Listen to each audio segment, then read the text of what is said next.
ఒక్కసారి కొమ్మూరి గోల్డ్ కి కాల్ చేయండి. తాకట్లో ఉన్న మీ బంగారాన్ని విడిపించి మార్కెట్ ప్రైస్ కి వాళ్ళు కొనుక్కుని మిగతా డబ్బులు మీకు ఇచ్చేస్తారు. ఓం నమో వెంకటేశాయ. ఓం నమో వెంకటేశాయ. ఓం నమో వెంకటేశాయ.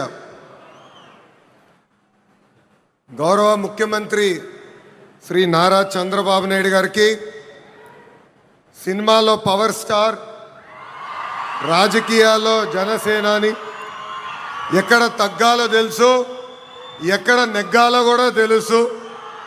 నాకు సొంత అన్న లేని లోటు తీర్చిన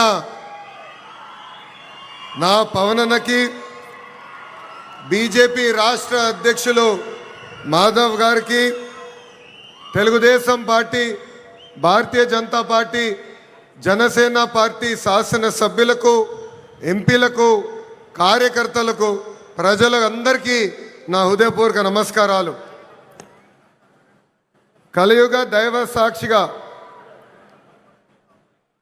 ప్రజాప్రభుత్వం 2 ఏళ్ల పాలన పూర్తి చేసుకుంటాం జరిగింది. ప్రజాప్రభుత్వ అధికారంలోకి వచ్చిన తర్వాత ప్రశాంతత వచ్చింది. ఇప్పుడే సహచరం మంత్రి అచ్చెన్నాయుడు గారు ఒక మాట అన్నారు. ప్రజాప్రభుత్వం వచ్చిన 2 ఏళ్ళలోనే ప్రజలకి స్వాతంత్రం వచ్చిందని. మనందరం చూస్తున్నాం. జేసీబీలు లేవు, దాడులు లేవు, హత్యలు లేవు, అంతెందుకు బూతులు కూడా లేవు. ఈరోజు నాకు ఇప్పుడు కూడా బాగా గుర్తు, యువగలం పాదయాత్రలో ఇదే చంద్రగిరి గడ్డపై మీటింగ్ పెట్టా. ఆనాడే చెప్పా, వెంకటేశ్వర స్వామి జోలికి వెళ్ళొద్దు, మాడి మసైపోతామని ఆనాటి ముఖ్యమంత్రికి నేను హెచ్చరిక జారీ చేశా. కానీ నా మాట ఇన్లా, దేవుడితో పెట్టుకున్నారు. ఇప్పుడు వాళ్ళ పరిస్థితి ఏంటో ప్రజలందరూ ఒక్కసారి ఆలోచించాలి.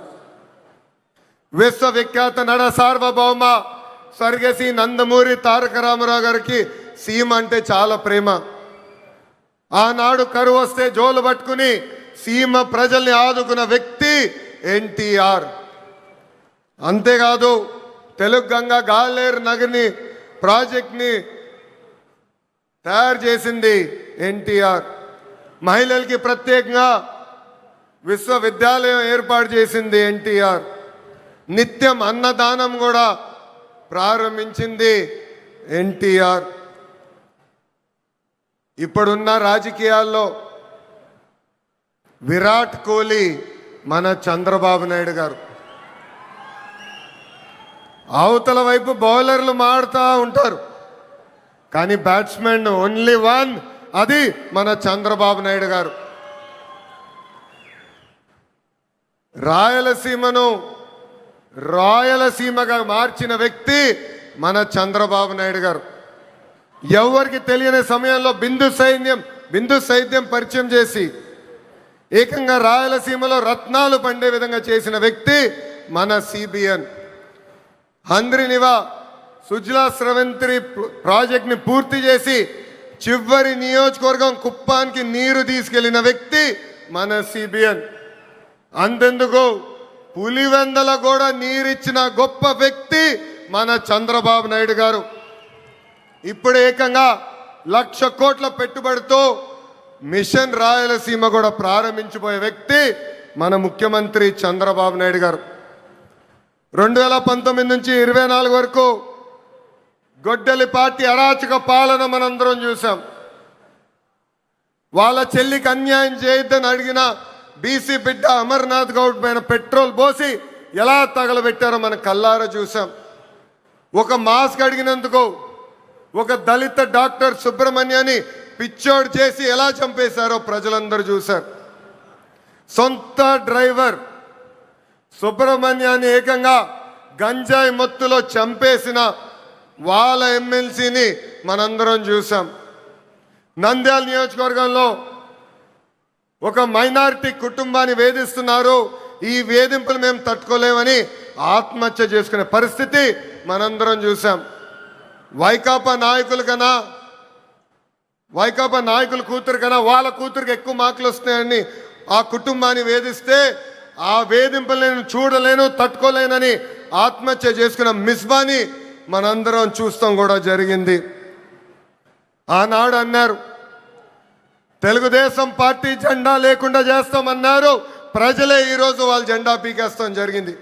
వై నాట్ 175 అని చెప్తే ఏకంగా టీమ్ 11 ప్రజలు వాళ్ళకి తీర్పిస్తాం కూడా జరిగింది. సిద్ధం అంటే యుద్ధానికి రెడీ అని తీర్పిచ్చింది ఆంధ్ర రాష్ట్ర ప్రజలు. అసెంబ్లీలో అడుగుపెట్టనయో అన్నారు, ఏకంగా ప్యాలెస్ గోడలు బద్దలు కొట్టి చంద్రబాబు నాయుడు గారు ముఖ్యమంత్రి చేసిన ఘనత మా పసుపు సైన్యాంది. ఇప్పుడు రపరప అంటున్నారు. రపరప అంటే చూస్తూ మేము ఊరుకోం. ఎర్ర బుక్కు దాని పని చేసుకుంటూ వెళ్తుందని ఈ సభాముఖంగా ఆ కుర్ర బ్యాచ్కి నేను హెచ్చరిక జారీ చేస్తున్నా. ప్రజాప్రభుత్వం 2 ఏళ్ల పాలనలో సుపరిపాలన అందించాం. అన్ని చేశామని కాలు రెగరేసుకుని మేము తిరగట్లేదు. కానీ ఎన్ని ఆర్థిక ఇబ్బందులున్నా ఇచ్చిన హామీలు ఒక పద్ధతి ప్రకారం నిలబెట్టుకుంటూ వెళ్తున్నాం. ఎవరు ఊహించిన విధంగా అధికారంలోకి వచ్చిన వెంటనే 4,000 రూపాయలు వృద్ధులకి పెన్షన్ ఇస్తున్నాం. వికలాంగులకి 6,000 రూపాయలు బెడ్కే పరిమితం అవుతే 15,000 రూపాయలు పెన్షన్ ఇస్తున్న ఏకైక ప్రభుత్వం ఆంధ్ర రాష్ట్రంలో ఉన్న ఎన్డీఏ ప్రభుత్వం. అంతేకాదు మూసేసిన అన్న క్యాంటీన్లు తిరిగి ప్రారంభించాం. డిఎస్సి ద్వారా 16,000 టీచర్ పోస్టులు భర్తీ చేశాం. 6,000 కానిస్టేబుల్ పోస్టులు భర్తీ చేశాం. ఏకంగా మన జాబ్ క్యాలెండర్ విడుదల చేసి సంవత్సరం పూర్తయ్యే లోపల 10,000 ఉద్యోగాలు కూడా భర్తీ చేసే బాధ్యత ఎన్డీఏ ప్రభుత్వం తీసుకుంటుంది. ఏకంగా చేనేత సోదరులకి హ్యాండ్లూమ్ ఉంటే 200 యూనిట్ల కరెంట్ ఉచితంగా ఇస్తున్నాం. పవర్ లూమ్ ఉంటే 500 యూనిట్ల కరెంట్ ఉచితంగా ఇస్తున్నాం. ఆటో డ్రైవర్ల సేవలో ఆదుకున్నాం. మత్స్యకారుల సేవలో మత్స్యకారులను ఆదుకున్నాం. స్త్రీ శక్తి పేరుతో మహిళలకి బస్సులో ఉచితంగా ప్రయాణించే హక్కు కూడా ప్రజాప్రభుత్వం కల్పించింది.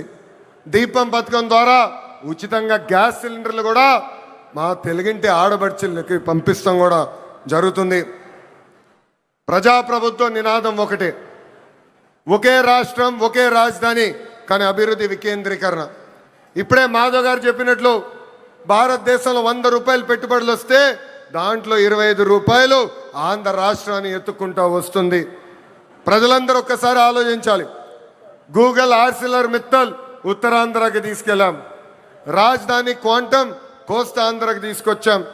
ఏకంగా ఫైటర్ జెట్లు రాయల్ ఎన్ఫీల్డ్ ఈరోజు రాయలసీమకి తీసుకొచ్చిన ఘనత ఒక ఎన్డీఏ ప్రభుత్వాన్ని.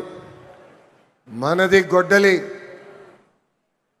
మనది గూగుల్, వాళ్ళది గొడ్డలి. మంది ఫైటర్ జెట్, వాళ్ళది ఫ్యాక్షన్. మంది కియా, వాళ్ళది కిడ్నాప్. మంది క్రెడిబిలిటీ, వాళ్ళది క్రిమినాలిటీ. మంది డెవలప్మెంట్, వాళ్ళది డిస్ట్రక్షన్. మంది బుల్లెట్ అవుతే వాళ్ళది బూతులు. మనం మహిళలకి 33% రిజర్వేషన్ ఇస్తే ఏకంగా తల్లిని చెల్లిని మెడబట్టి బయటికి గంటేసిన చరిత్ర ఆ గొడ్డలి పార్టీది. ప్రజలందరూ ఒక్కసారి ఆలోచించాలి. జగన్ ఆయన పేరులో జీ చూసి జెన్జీ అనుకుంటున్నాడు. జగన్ పేరులో ఉన్న జీ గొడ్డలి. అందుకే ఆ పార్టీకి గొడ్డలి పార్టీ అని ఈరోజు పేరు పెడతాం జరిగింది. జగన్కి సిసిడి జబ్బు ఉందండి. సిసిడి అంటే ఏంటో తెలుసా? క్రెడిట్ చోరీ జబ్బు, క్రెడిట్ చోరీ డిసార్డర్. ఏకంగా పేపర్లో వార్తలు వచ్చినాయి, ఆంధ్ర రాష్ట్రానికి ఆర్సిలర్ మిత్తల్ ప్రాజెక్ట్ వస్తుందని. ఆయన ప్రెస్ మీట్ పెట్టి ప్రాజెక్ట్ రావట్లేదు, పక్క రాష్ట్రానికి వెళ్తుందని చెప్పారు. గౌరవ ముఖ్యమంత్రి గారు, ఉప ముఖ్యమంత్రి గారు ఆ ప్రాజెక్ట్కి శంకుస్థాపన వేస్తే లేదు నేనే ఆ ప్రాజెక్ట్ని తీసుకొచ్చానని ప్రెస్ మీట్లో చెప్పే పరిస్థితి మనందరం చూసాం. ఇంతేకాదు ప్రపంచం మొత్తం తిరిగి పెద్ద ఎత్తున గూగుల్ని మన రాష్ట్రానికి తీసుకొస్తే వాళ్ళు అడ్డుపడ్డారు, కోర్టులో కేసేశారు. కానీ ఇప్పుడు ప్రెస్ ముందరకు వచ్చి మా వల్లనే గూగుల్ ప్రాజెక్ట్ వచ్చిందని చెప్పుకునే పరిస్థితి.